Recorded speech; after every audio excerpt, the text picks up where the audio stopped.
देखिए दोस्तों, आज का नया चैप्टर स्टार्ट हो गया है। डाइजेस्टिव सिस्टम यानी कि पाचन तंत्र। चलिए पाचन तंत्र का पहला क्वेश्चन की ओर आगे बढ़ते हुए, पाचन तंत्र के बाद कार्बोहाइड्रेट किसमें परिवर्तित हो जाता है, तो आपका आंसर हो जाएगा पाचन तंत्र के बाद कार्बोहाइड्रेट किसमें परिवर्तित हो जाता है, तो आ जाएगा ग्लूकोज में। ठीक है दोस्तों, चलिए नेक्स्ट क्वेश्चन की ओर आगे बढ़ते हुए, पाचन तंत्र के चरणों का निम्नलिखित में से कौन सा अनुक्रम सही है। देखिए पहले क्या होता है, पहले होता है अंतग्रहण, तब होता है पाचन। ऑप्शन नंबर ए, पहले होता है अंतग्रहण, फिर पाचन, फिर अवशोषण, यही होता है आपका आंसर नंबर ए। ठीक है दोस्तों, नेक्स्ट क्वेश्चन की आगे बढ़ते हुए, क्वेश्चन नंबर 3, पाचन के संदर्भ में गलत को पहचाने। देखिए आपका आंसर हो जाएगा गलत। इसमें देखिए कौन सा है, ये देखिए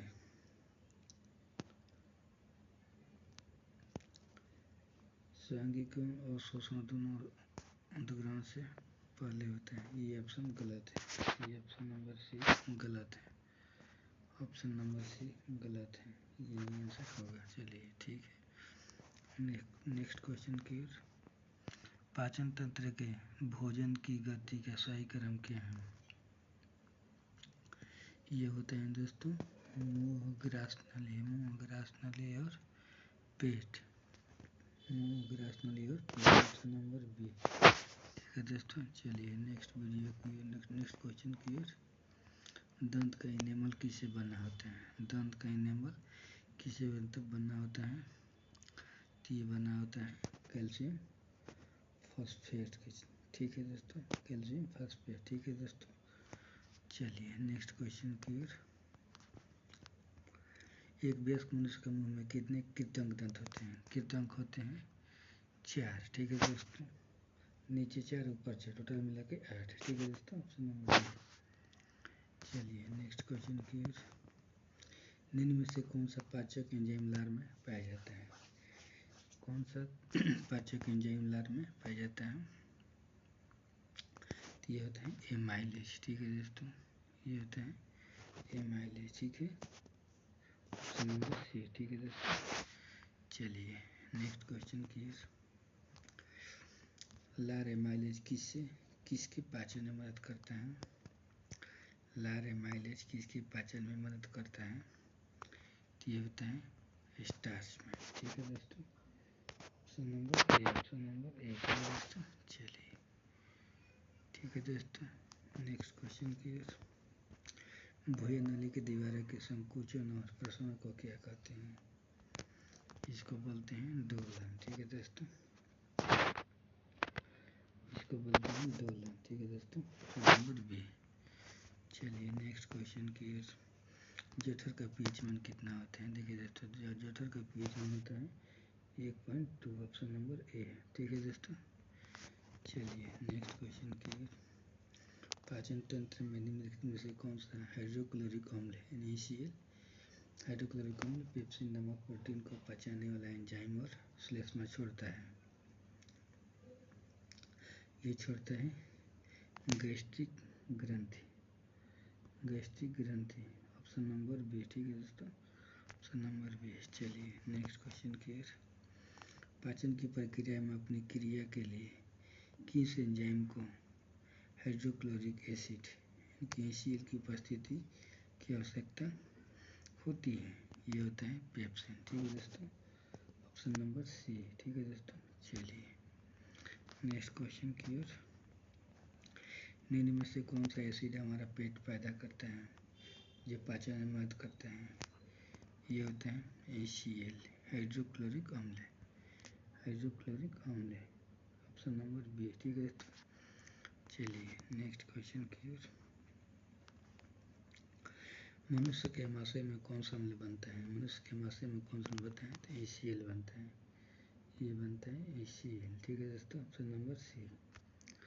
चलिए नेक्स्ट क्वेश्चन की ओर। निम्न में से कौन सा आमाशय में बनने वाला एक प्रोटीन पाचक एंजाइम है? आमाशय में दोस्तों कौन सा बनता है? ये बनता है पेप्सिन। ठीक है दोस्तों, ऑप्शन नंबर बी।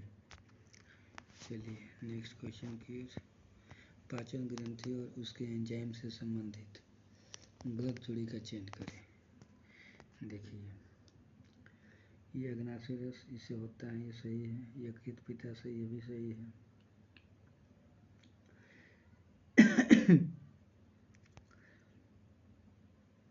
ये देखिए गैस्ट्रिक से पेप्सिन, ये भी सही है। लाल ग्रंथि ट्रिप्सिन, ये गलत है। ठीक है दोस्तों, तीन आपका आंसर सही हो जाएगा, ऑप्शन नंबर डी। ठीक है दोस्तों, ऑप्शन नंबर डी। ठीक है दोस्तों, ऑप्शन नंबर डी बोला कि पाचक ग्रंथि और उसके एंजाइम से संबंधित गलत जोड़ी का चयन करें। देखिए, ए सही है, बी सही है, सी सही है। ये आपका जो लाल ग्रंथि है ना, ये ट्रिप्सिन, ये गलत है, लेकिन गलत ही बोल रहा है, गलत पूछ रहा है, इसलिए ऑप्शन नंबर डी सही होगा। ठीक है दोस्तों, चलिए ठीक है दोस्तों। चलिए नेक्स्ट क्वेश्चन की ओर बढ़ते हुए। निम्न में से कौन सा मानव शरीर की सबसे बड़ी ग्रंथि है? मानव शरीर की सबसे बड़ी ग्रंथि जानते हैं दोस्तों? यह होगा ऑप्शन नंबर सी, यकृत। ठीक है दोस्तों, चलिए नेक्स्ट क्वेश्चन की ओर। कौन सा पदार्थ पित्ताशय में संग्रहित होता है? पित्ताशय में क्या संग्रहित होता है? ये होते हैं पित्त। ठीक है, होते हैं पित्त, ऑप्शन नंबर सी। चलिए नेक्स्ट क्वेश्चन की ओर। बड़ी वसा गुलिकाओं के आकार को संकुचित करता है, जिससे एंजाइम अधिक प्रभावी ढंग से काम करता है। बड़ी वसा गुलिकाओं के आकार को संकुचित करता है, जिससे एंजाइम अधिक प्रभावी ढंग से काम करते हैं। यह होता है पित्ताशय, ये पित्त लवण। ठीक है दोस्तों, ऑप्शन नंबर ए। ठीक है, चलिए नेक्स्ट क्वेश्चन की ओर। भोजन के पाचन में पित्त लवण का क्या प्रभाव होता है? भोजन के पाचन में पित्त लवण का क्या प्रभाव होता है? तो इसका ये दोस्तों,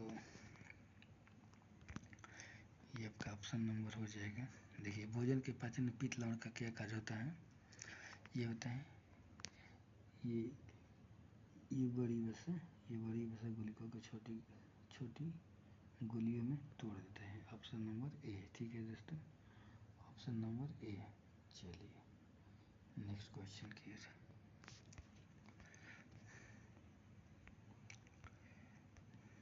चलिए, निम्न में से क्या आहार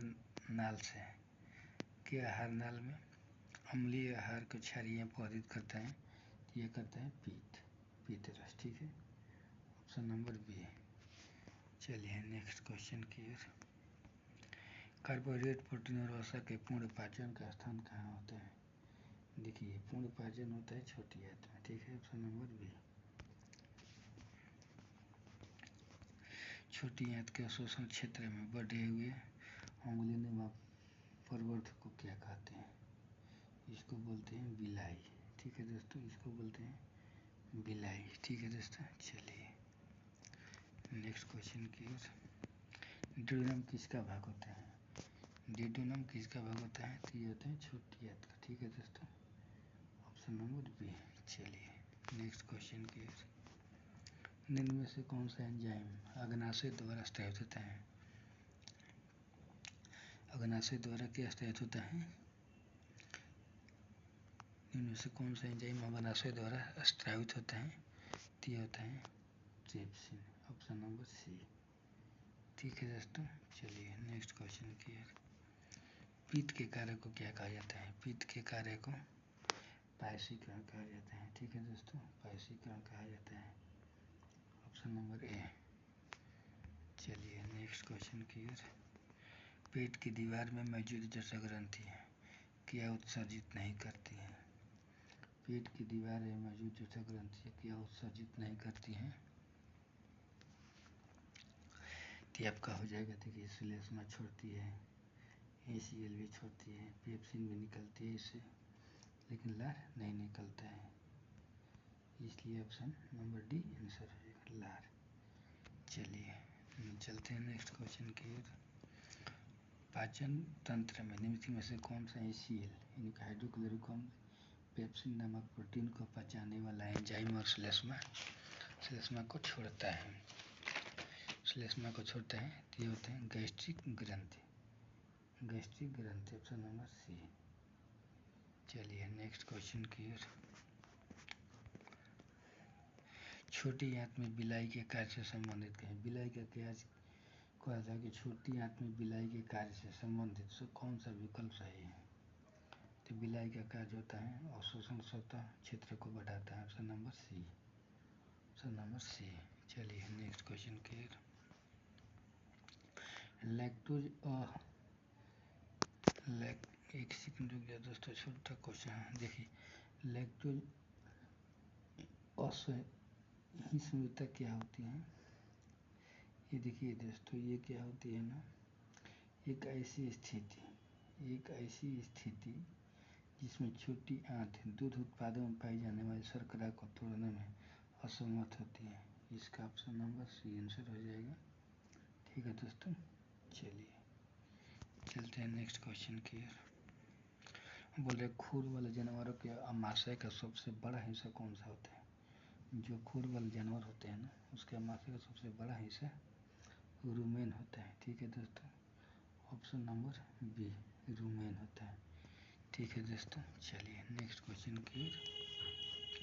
निम्न में से किस स्थान पर घोड़ों, खरगोशों आदि जैसे जानवरों में कुछ बैक्टीरिया की क्रिया द्वारा भोजन का सेलुलोज पचता है?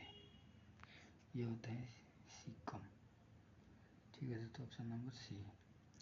बोले निम्नलिखित में से किस स्थान पर घोड़ों, खरगोशों आदि जानवरों में कुछ बैक्टीरिया की क्रिया द्वारा भोजन का सेलुलोज पचते हैं? वो होता है सीकम। ठीक है दोस्तों, चलिए नेक्स्ट क्वेश्चन की ओर।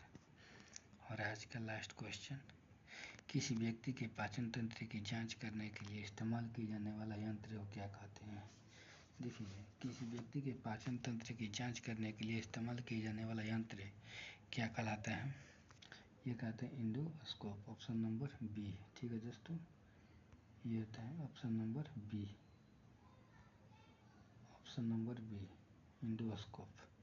ठीक है दोस्तों, चलिए अब आज दोस्त पूरा क्वेश्चन खत्म हो गया आज का। देखिए दोस्तों, इस चैप्टर से इससे ज़्यादा क्वेश्चन नहीं आएगा। ठीक है दोस्तों, इसको अच्छा से बार बार रिवाइज किए। थोड़ा सा हमको बोलने में दिक्कत हो रहा है, हमको नया बना रहे हैं वीडियो, लेकिन ये जानिए कि बहुत अच्छा क्वेश्चन है, इससे बाहर कुछ नहीं आएगा, ये मेरा वादा है। चलिए, थैंक यू।